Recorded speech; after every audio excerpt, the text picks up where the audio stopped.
Dear souls, നമുക്കിന്നൊരു card കൊണ്ട് ഇന്നത്തെ എനർജി എന്താണ് നിങ്ങളിൽ വരുന്നതെന്ന് നോക്കാം.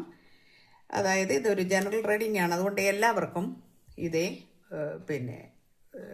ഇത് റെസൊണേറ്റ് ആവില്ല. അത് ഞാൻ എടുത്ത് പറയുകയാണ്. കാരണം ചില ആളുകളുടെ ഒരു ചോദ്യമുണ്ട്, കഴിഞ്ഞ ദിവസം ഇങ്ങനല്ലല്ലോ പറഞ്ഞത്, പിന്നെ ഇപ്രാവശ്യം എന്താ ഇങ്ങനെ പറയുന്നത്. ദിവസവും വരുന്ന എനർജി വ്യത്യാസം ഉണ്ടെന്ന്. എല്ലാവർക്കും ഒരേപോലെ എല്ലാവരുടെയും എനർജി അല്ല വരുന്നത്. അതുകൊണ്ട് നിങ്ങൾക്ക് നിങ്ങളുടെ കറക്റ്റ് റീഡിങ് കിട്ടണമെങ്കിൽ നിങ്ങൾ പേഴ്സണൽ റീഡിങ് എടുക്കണം. അതിനാണ് പേഴ്സണൽ റീഡിങ്ങിൻ്റെ നമ്പർ തരുന്നത്. ഓക്കെ, അപ്പോൾ ഇത് പറയുമ്പോഴത്തേനും ജനറൽ റീഡിങ് ആയതുകൊണ്ട് പലരുടെയും കയറി വരും. ആദ്യം അത് മനസ്സിലാക്കുക, കമൻസ് ഇടുമ്പോൾ അത് ശ്രദ്ധിക്കുക. ഓക്കെ, അപ്പോൾ നമുക്ക് റീഡിങ് നോക്കാം.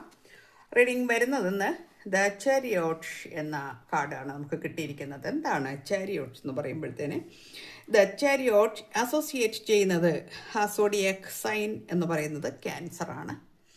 ക്യാൻസർ സോഡിയാക്കിൽ ആണ്. അപ്പോൾ അവിടെ ഹൈലൈറ്റ് ചെയ്യുന്നത് നിങ്ങളുടെ ഇമോഷണൽ കൺട്രോളിംഗ് ആണ്.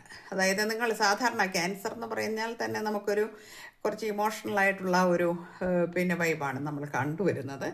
അതിൽ അവിടെ നമ്മൾ അതിനെ കൺട്രോൾ ചെയ്യുന്നു, നമ്മുടെ ഇമോഷണലിനെ ബാലൻസ് ചെയ്യുന്നു, സെക്യൂരിറ്റി ചെയ്യുന്നു, വിൽ പവർ നേടിയെടുക്കുന്നു. നമ്മുടെ ജീവിതത്തിൻ്റെ ആ ഒരു വഴിത്തിരിവിൽ നമ്മൾ കുറച്ച് ധൈര്യമൊക്കെ സംഭരിക്കുന്നു എന്നാണ് നമുക്കിന്ന് കിട്ടുന്നത്. ഇനിയിപ്പോൾ ഒരു ലവ് ലൈഫ് ആണ് നിങ്ങളുടെ പ്രശ്നമെങ്കിൽ ആ റിലേഷൻഷിപ്പിനെ മുൻപോട്ട് കൊണ്ടുപോകുന്നു. ഇമോഷൻ്റെ പേരിൽ അതവിടെ സ്റ്റക്ക് ചെയ്യാതെ കൺട്രോൾ ചെയ്തുകൊണ്ട് തന്നെ ബാലൻസ് ചെയ്ത് അതിനെ ആ ഒരു ചലഞ്ചിങ് സിറ്റുവേഷനെ നമ്മൾ ചില ഫോക്കസ് മനസ്സിൽ കണ്ടുകൊണ്ട് അതിനെ നമുക്ക് കൊണ്ടുപോകാൻ കഴിയുന്നു എന്നാണ്. സ്പിരിച്വൽ ആയിട്ടുള്ള ആളുകളാണെങ്കിൽ വളരെ ഡിസിപ്ലിൻഡ് ആവുന്നു എന്നാണ് അവരുടെ വഴിയിൽ. അവരുടെ ഗോൾസ് കോൺഷ്യസ് ചെയ്യുന്നു, sub conscious desires, inner peace, ഇതിനൊക്കെ പ്രാധാന്യം കൊടുക്കുന്നു എന്ന് കാണിക്കുന്നുണ്ട്.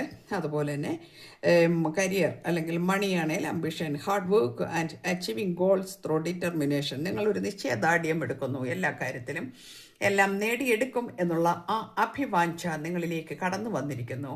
ഒരു ഘട്ടം കഴിയുന്നു, പുതിയൊരു ഘട്ടത്തിലേക്ക് കാലെടുത്ത് വെക്കുന്നു എന്നൊക്കെയാണ് നമുക്കിന്ന് ചാരിയോട്ട് തന്നിരിക്കുന്ന സന്ദേശങ്ങൾ. എല്ലാവർക്കും നല്ലത് വരട്ടെ. Thank you universe.